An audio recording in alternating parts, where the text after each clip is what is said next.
Hey, what's up, everybody? It's me, Danae, and I'm here with a message for you. What's going on, lovely people? Today is Tuesday, May 6th, 2025. I hope you guys have been doing so well, so amazing. Let's see what's been new since I've checked in. I think I've checked in since the last moon cycle, which was the new moon.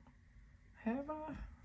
I want to believe I have, but if not, my goodness, it's been a long time. Let me see. That was the 27th on Sunday. Oh no, I don't think I have. Oh wait. Yes, I have. Oh, that was two. I'm looking at the wrong week. So I've talked to you since then, for sure. It feels like it's been a little bit of a minute for some reason, but I think it was more or less just the weekend. So anyway, I hope you had a great weekend. I hope that this week is off to a good start. We're almost smack in the middle of it, which I guess is good, depending on who you ask. Time is either flying or just, moving divinely. I suppose it's divine either way you look at it. But I was excited to jump on today. I actually was planning to jump in yesterday. I set up, shuffled my cards, prayed, and then I kind of got lost in prayer in a strange way and just was in kind of like a meditative state with myself and Supreme and Source, of course. So after some time had passed of me being completely engaged in that regard, I was like, okay, well, maybe this is all it was for, and maybe I wasn't supposed to. I kind of wanted to contain the energy that I had conjured, so to speak. So I resolved that, I wasn't supposed to jump on camera yesterday. I was just supposed to kind of let that energy settle. And so I did. But hopefully it'll be a great transmission for today. We shall see. Nonetheless, like I said, I am excited to be here. So let's see what we got. Ooh, the Hierophant. Okay, the Hierophant. What's that? Piece of lint. What else is going on back here? Ooh, Lord. Not the Ten of Swords and the Hierophant. Okay, I see something here I want to check out. Oh no, the Five of Cups.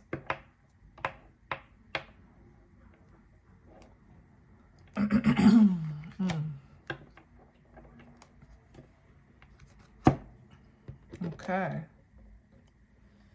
Oh, well, I see that, so I can't unsee it.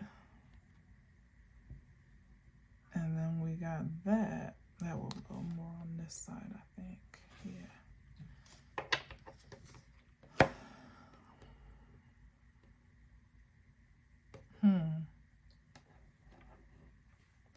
So what is the Hierophant? Oh, with the King of Swords. Guess the cards are excited to talk today too. Oh man. All right. So we have the Hierophant. We have the King of Swords. We have the Five of Cups. We have the Ten of Swords. We have the Seven of Pentacles.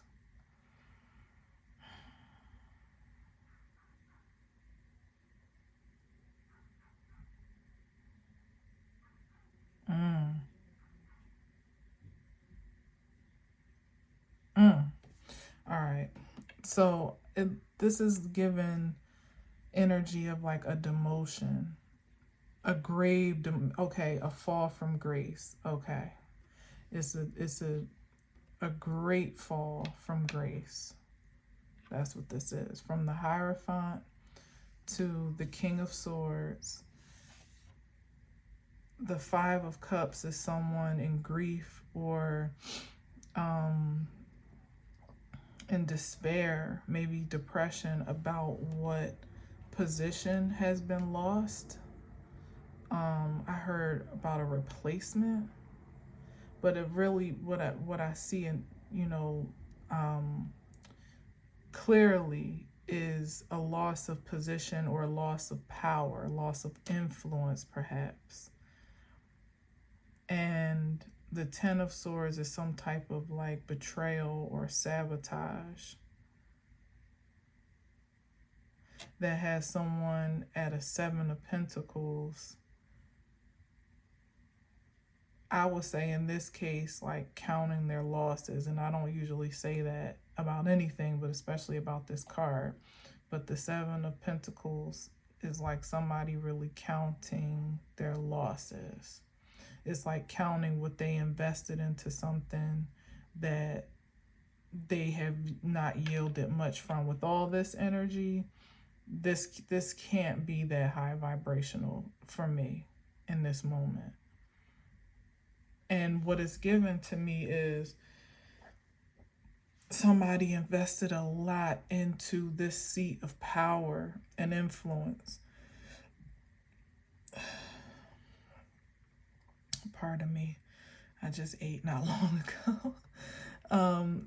They invested a lot to secure this seat of power, and they either had it for a second and then lost it, either quickly or tragically, or they almost had it, like it was just within their reach, or like they just barely touched the surface of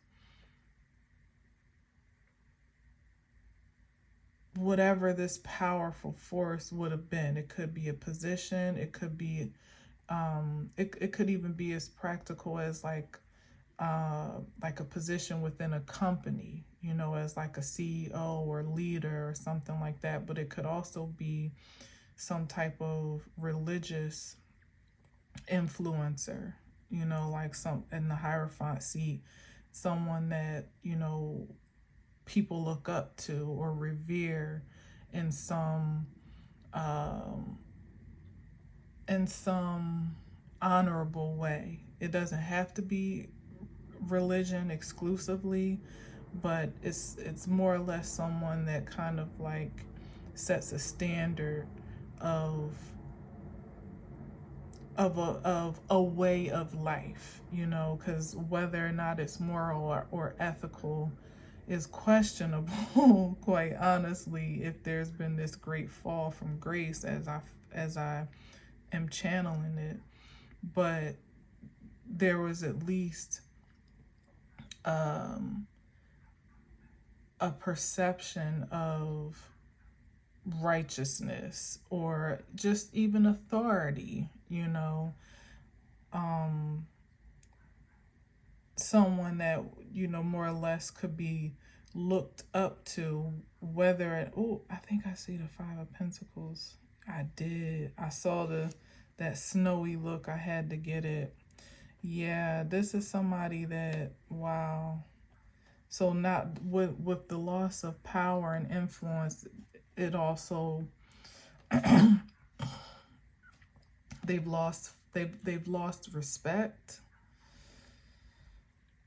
is what I'm getting. This is like literally like some type of leader losing their followers, or maybe even a boss could be losing, what's that? Wow, with the Four of Swords, a boss losing their employees.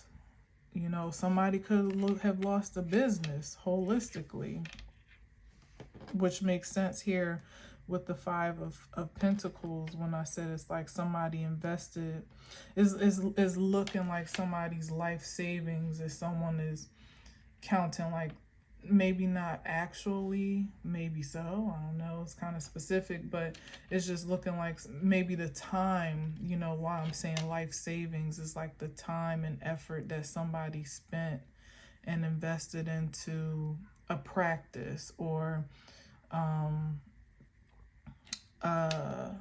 into a corporation or an organization, into an association. Could even be like this could even be like a fraternity or some type of secret society, if we want to go there, you know, whatever it is. Like I said, is yeah, it's given like somebody, you know, more above and beyond paid their dues. They invested their whole self into not just being a part of something, but almost, if not actually, finding their way at the top, you know, at the head of an organization, only to have like violent crash and decline or demotion or release. Maybe somebody got fired, you know, like the board let them go, if we're talking about that, or the fraternity banished them, or sorority banished them, or whatever. They got kicked out. They what is it, they what do you call it, which happens, it happens in AKA a lot, suspended. When somebody got caught doing, usually that happens when like people get caught hazing or something like that. That's interesting, especially with this Five of Pentacles. When people get caught hazing or doing something, you know, even sometimes with the finances, or yeah, could be that, like laundering the finances. That happened one time in AKA, where a top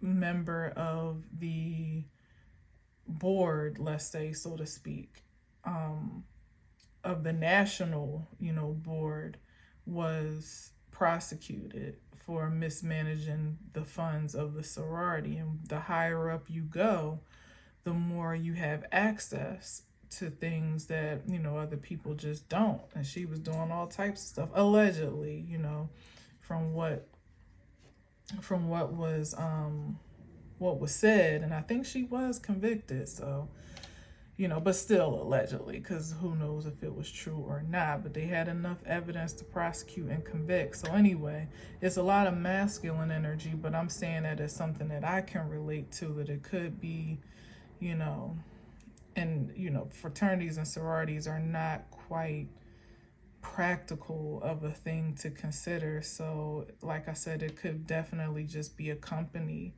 where a figurehead is perhaps being prosecuted with the King of Swords for some mismanagement of funds, of workers, of employees. And it's a big company, whatever it is, or it's a powerful position, whatever it is. Yeah, and the Ten of Swords, it's like that's the energy of it perhaps being an internal takedown, where they would have had to, this is like, this, I don't know, it's like internal affairs, you know, where either the inner sanctum of whatever we're talking about here work together to bring somebody down, or to banish them, kick them out, whatever, or they worked with authorities to build a case against someone, or worked with the board. Let's say it could even be like the board or the administrators of whatever we're talking about here, that came together on a united front to bring somebody down and put them out. But like I said, this is somebody that's just, and there's not much that can be done about it with the Four of Swords on the part of the person who may be under prosecution or persecution even in this at this point. But they've invested so much, so it's like being the CEO of a company and having it could even be someone that's has a great deal of stock invested in that company, and shit, like this could even be the reason why they're getting fired is because the stock has dropped, which probably is a universal thing in some ways right now for many companies, but the stock has dropped so drastically that not only are they now out of a job, out of a position, but what they had staked in the company isn't really worth much even. So what they could have parted with on a higher note might have been satisfactory or sustainable, but they're out of position, they're out of power, and may even be out of prosperity. And maybe because of all of this, they're losing a great deal of their stock options, whatever that, amounts to. This is somebody's getting the axe real bad, like real bad. They're losing all their benefits, all their perks. This is not somebody that can leave on good terms and actually have a good recommendation, follow them, maybe just go move into another position. It's like somebody whose reputation now will precede them in whatever industry this is, or in whatever, field, or in any regard that we're talking about here. Like they can't just pick up and go somewhere else without whatever they have mismanaged following them, without the legend, more or less, of whatever they've done following them, preceding them, even, as I said. And there's nothing they could do about it to reverse it. There's no amount of resource or energy, time, attention, power, like it's irreversible.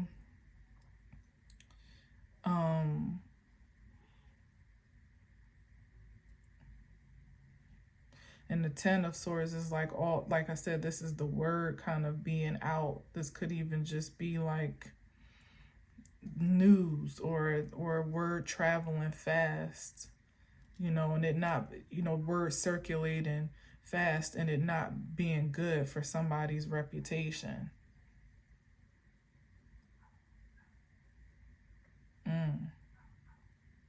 And all they can do is just lay down and take it.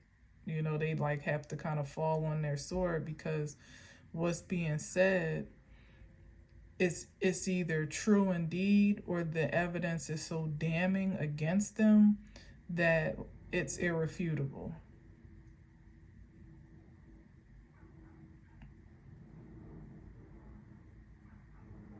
Which with the King of Swords, to me, and following this Five of Cups and everything, beyond that, it feels like to me that it's just that the truth is too powerful. To me, it doesn't feel like, I'm not seeing any cards of deceit or uncertainty. It feels like whatever is being revealed or said about someone is so believable, or there's so much evidence to back it up, that it's just no use of even trying to argue against it. Could even be a court case, with the Hierophant. It could be a court case, a big one, or one that is like what did it say, like a landmark case? Is that what they say? A landmark case, or landmark proceeding, or landmark judgment. I don't know, something about it being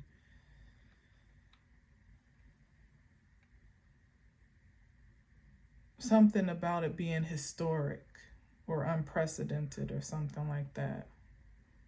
Whether it's whatever is being accused or whomever is on trial, the verdict and or judgment that comes out of it,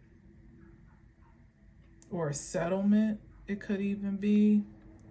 Maybe that could be the loss here with the Seven of Pentacles, is how someone may be forced to settle a case, and that's the depletion. Is like that all they're watching all their money kind of be tied up. It could even be funds frozen or something like that, but something's being tied up here with the Seven of Pentacles, where someone may only have access to a portion of their wealth, or they're having to forfeit a great portion of their wealth, maybe to legal fees to fight their case, or again to settle out of court or after court. But whatever it is, somebody, their hands are tied. They are completely surrendered to justice.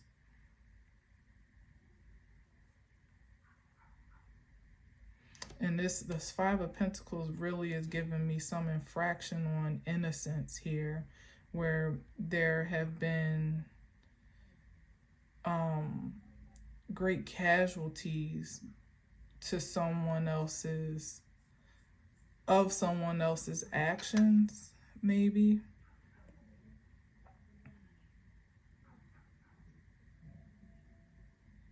Could have been some laundering, like it's given like Imran type of energy, where maybe people that were working for a particular organization or company didn't know how they were actually being cheated and used and abused.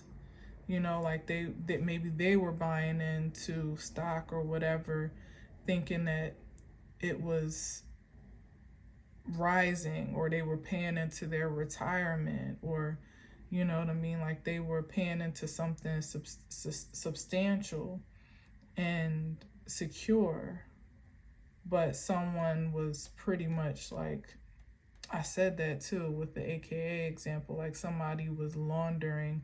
Yeah, like some people were paying into something, like with a fraternity or sorority, there's a certain allegiance that people commit to, even when you get older, especially Black sororities and fraternities. Like you pay your dues, or you pay, you know, your pretty much your dues to your local chapter, or nationally, or whatever, however you are a part of the organization.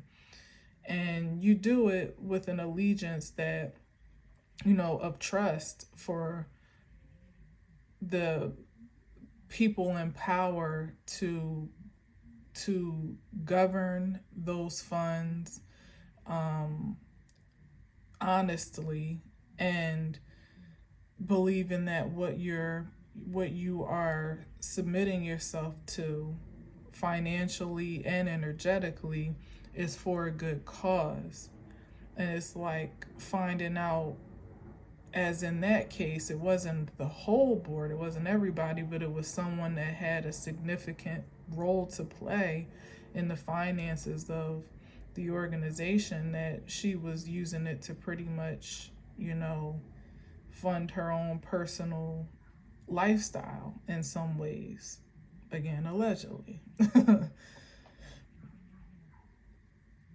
So the things that you thought you were giving money to, or collectively what was the intention to make an offering into, was not actually reaching that purpose. And so there's either this feeling of betrayal about that. This feels deeper than that, but I was just trying to kind of bring it back down to life.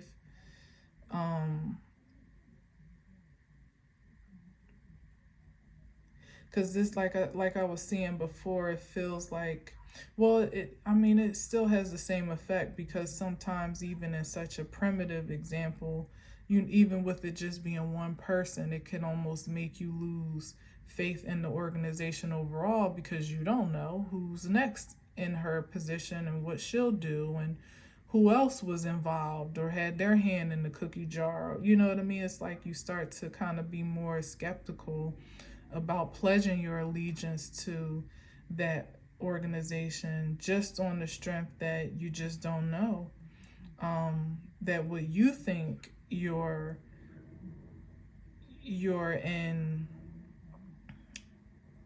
I don't know, like what you are devoted to is one thing, but it could very well be something else. And so you could lose followers, you could lose members, you could lose believers, subscribers, you know, like you could lose customers. It could be a range of all of that we're talking about here. You could lose friends.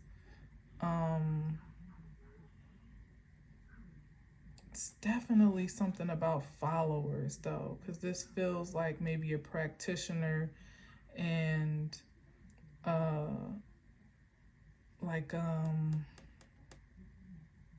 a congregation, or you know, like literally like a pastor or a priest and a congregation, and people are kind of leaving the faith, or at least leaving this organization for a lack of trust and security, like a breach of trust and security. And of course, we could see that on a grand scale, you know, with all that's happening right now. Oh, okay, so it may be, I know conclave, which is another fraternal term, which is interesting.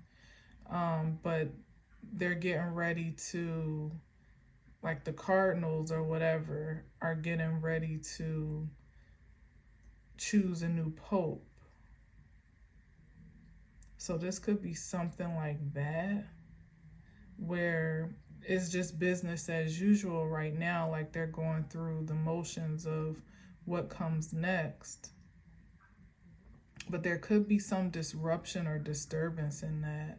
Either they won't be able to settle on someone, or there could be some type of, I don't know, an upset about who's chosen, or an upset about whomever is chosen. And I don't know, like somebody that gets chosen may be exposed otherwise, even after appointment or something. It could be that, because like I said, it's business as usual and they're doing what they do, but that position doesn't hold the resonance of power that it used to. It doesn't with the people anymore, and it doesn't with the divine. If it ever did, it certainly doesn't now. The last pope was a bit of a Hail Mary to kind of capture that position and hold it. You know, that's why he was like so for the people by presentation by, you know, in presentation, you know, he was so revolutionary, and perhaps he truly was at heart. But the position, like that position itself has been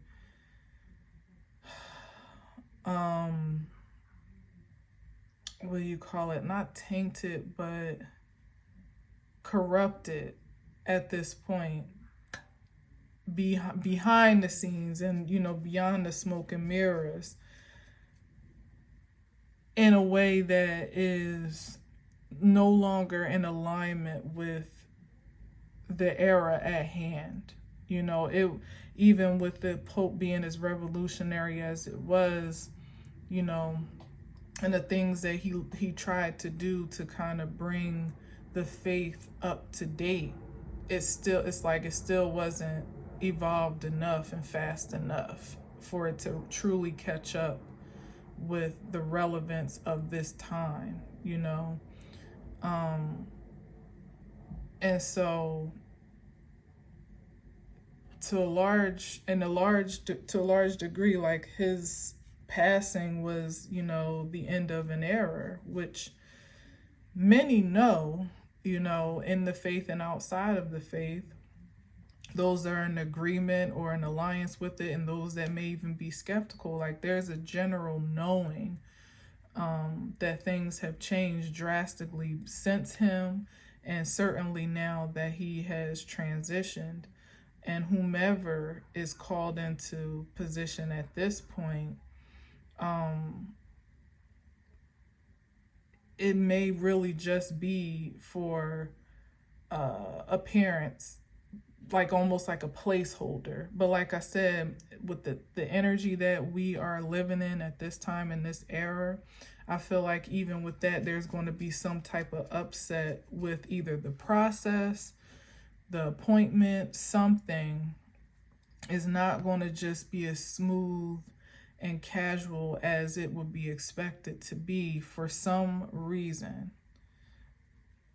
I don't know exactly what, but it's going to cause more of a disconnect between, the lingering congregation, so to speak, that is still submissive to the faith in that way, like in a devout way.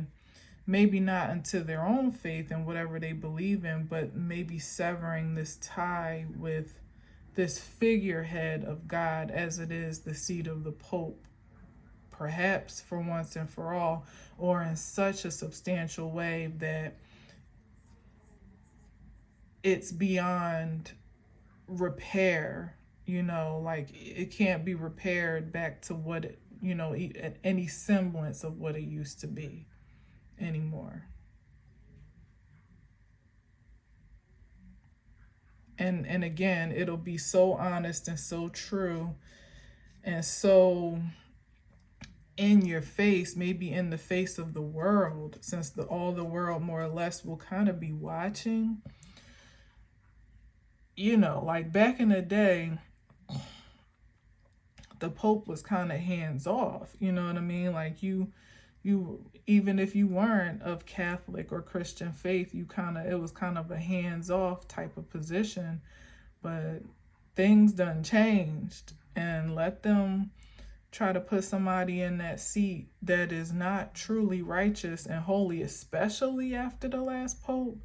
I just don't think people have that same subordinates of devotion, like blind devotion that they used to be guilted not to speak up about it, or feel guilted to even expose something that is discovered about someone. You know what I mean? Like whomever they pick better be squeaky clean for the most part, as far as it's concerned for the faith of that seat. Or,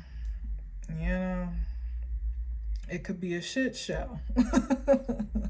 It really, really could. Like, better not be no skeletons buried in the closet, because this day and age, somebody's going to dig them up, is all that I'm saying. I'm not saying it's right or wrong, but I'm just saying, like, and it would be in alignment with, again, the spirit of the times, where only truth can prevail. And it's like, you may have no qualm with God or supreme source.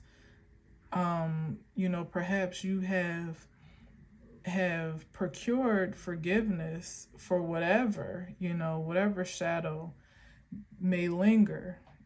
Where none of us are perfect, but when it comes to presenting yourself to the world in a certain light and in a certain stature, there's not this hum over consciousness anymore that's just going to kind of accept whatever is being offered for the sake of tradition and convention. This ain't that no more. And so it could derail the whole system in a sense. And if we're bringing it to that, it could be someone, like I said, that has been sitting, waiting their turn, and devoting everything that they have, all the time that they have in their lives, consider the devotion of a priest, you know, to gain this power, to gain this position, for it to just be kind of like pulled from under them in some type of way.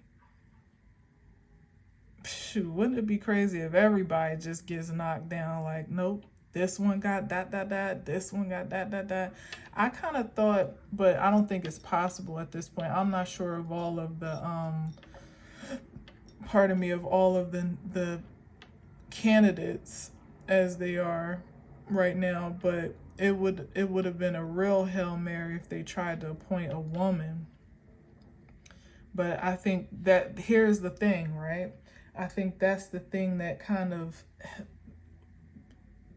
delayed evolution in a sense, because that might be the only thing that could actually save the faith, and in a revolutionary way, would be for a woman to be in that position, and one that truly is worthy to be seated there, like someone kind of with the same energy, more or less, of the past pope, that really is looking to do, or, more or less is looking to do some, to usher in a new wave, and to do it with compassion and creativity, and all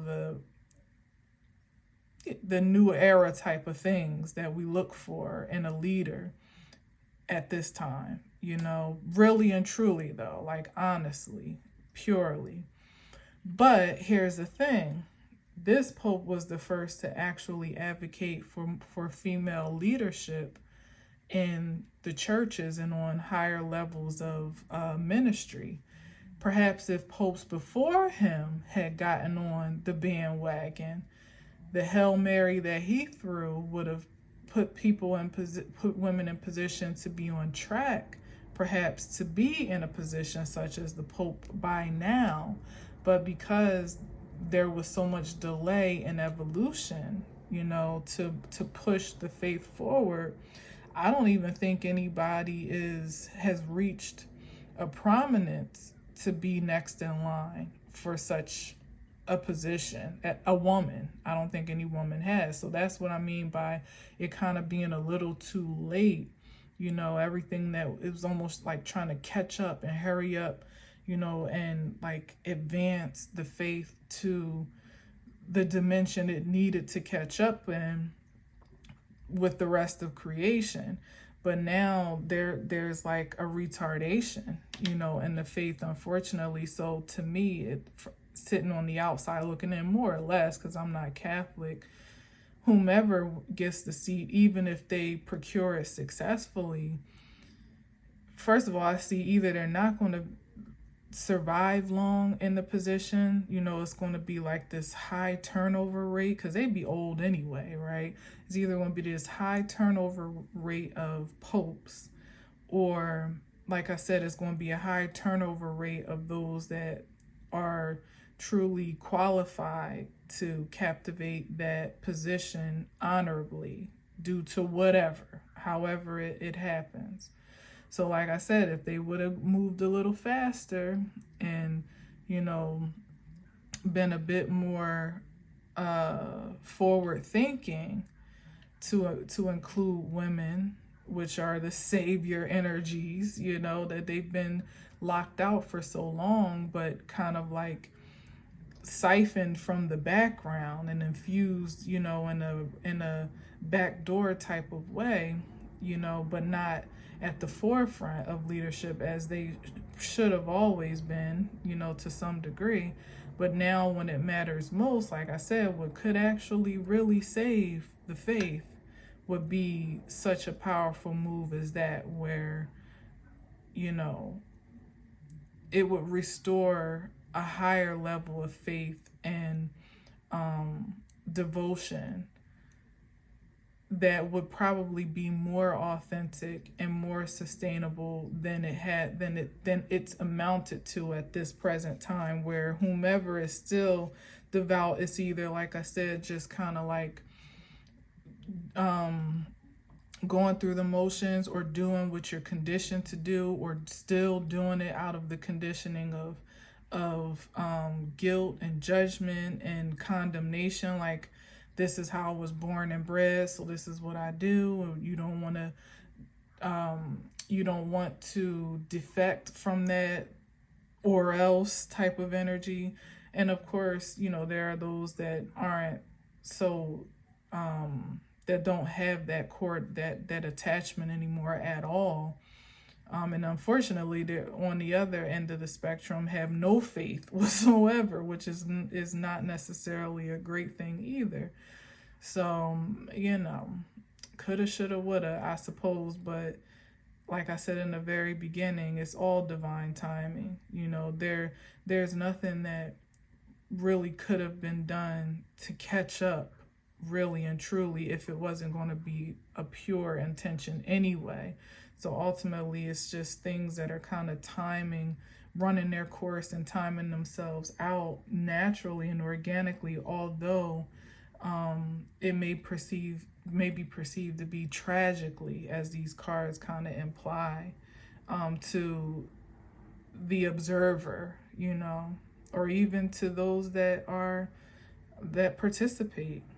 And I felt Pope energy from the Hierophant in the beginning, but I didn't want to make it too heavy on that end, which is why I kind of veered into it being a corporation or a fraternity, which I guess it still can be all of those things, right? Considering all that I said, but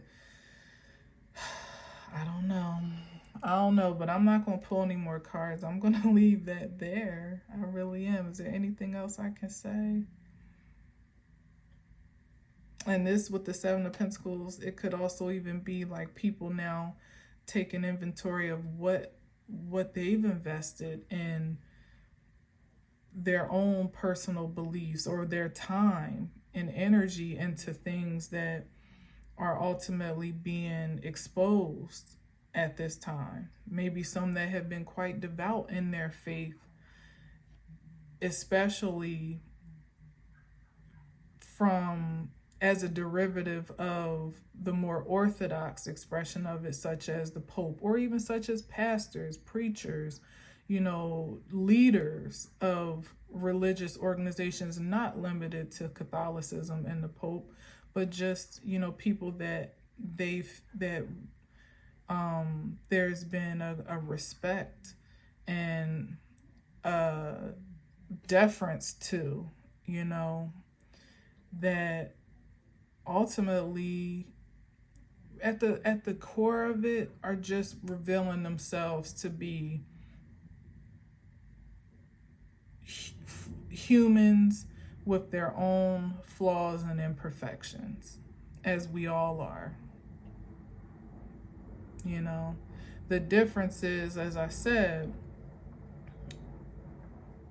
what of that truth you deflect or project in some pristine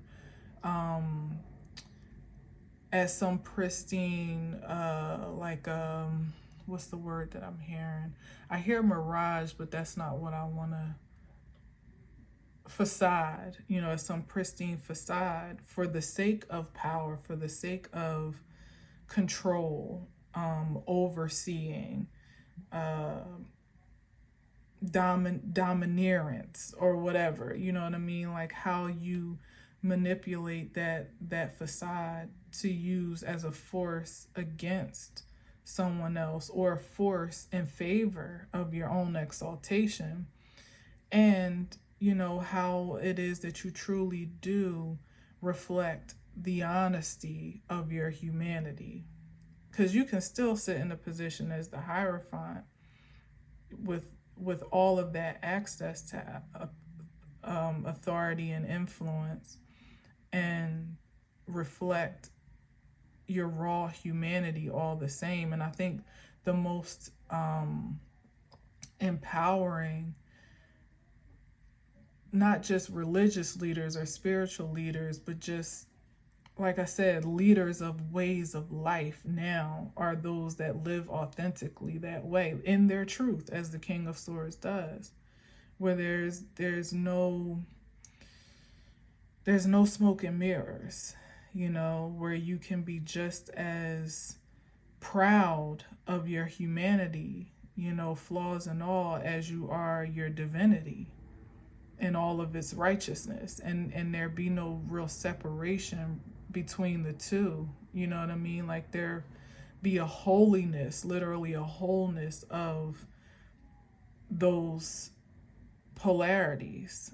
Like, those are the most effective leaders now, that are not hiding behind robes and rules and doctrine and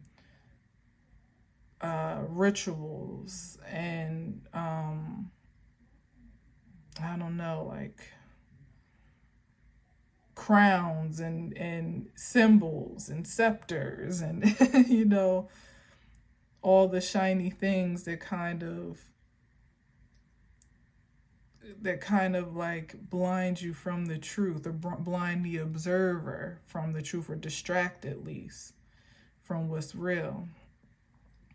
And perhaps that's just what we're talking about here, like a defectiveness of those leaders, I mean, case in point, I mean, not to hold on, like, I didn't mean to but I didn't really mean it that cut and dry, but another example of someone that's not a pope, but that is in a very a seat of influence, is Pastor T.D. Jakes, who just stepped down officially, from his church and his ministry, and passed it on to his daughter, which is a whole nother story for a whole nother day. But that's another example of someone that has had great influence and power, and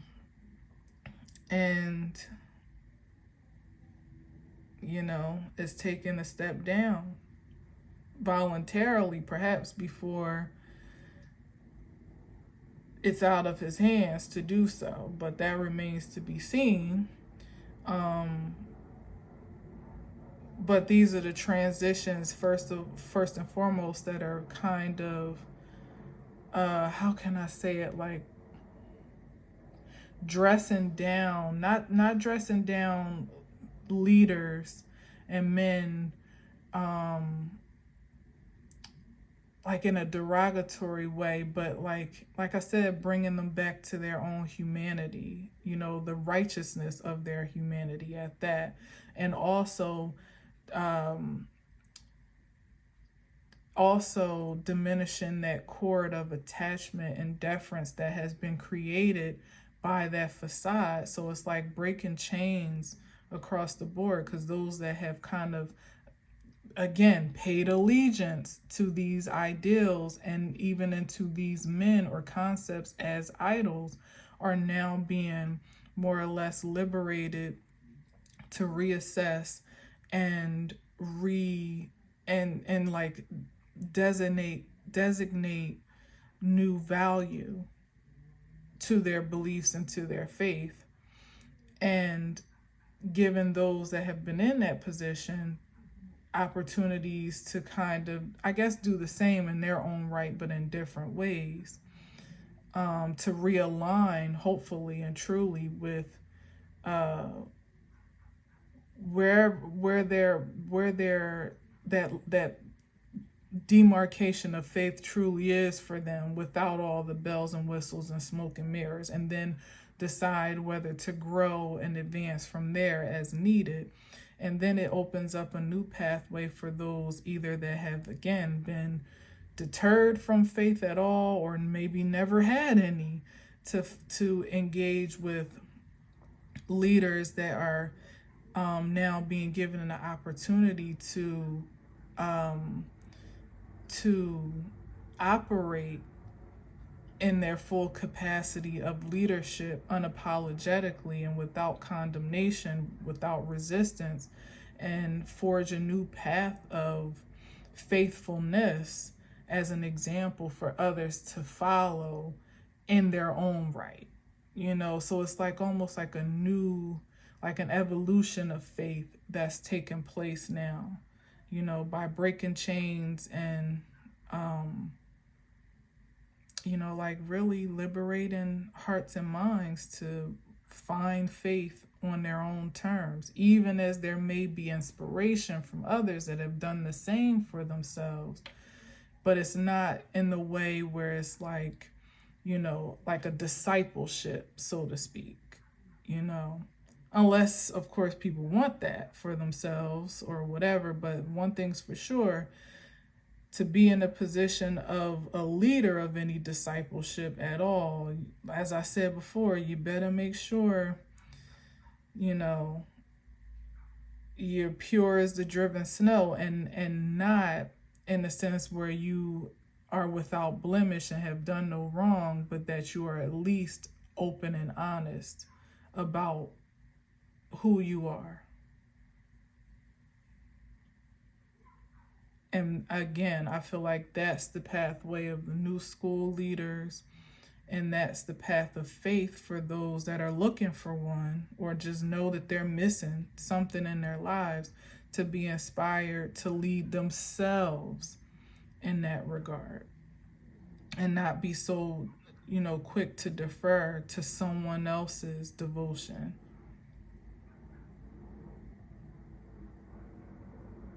As a supplement for their own, unto their own supreme.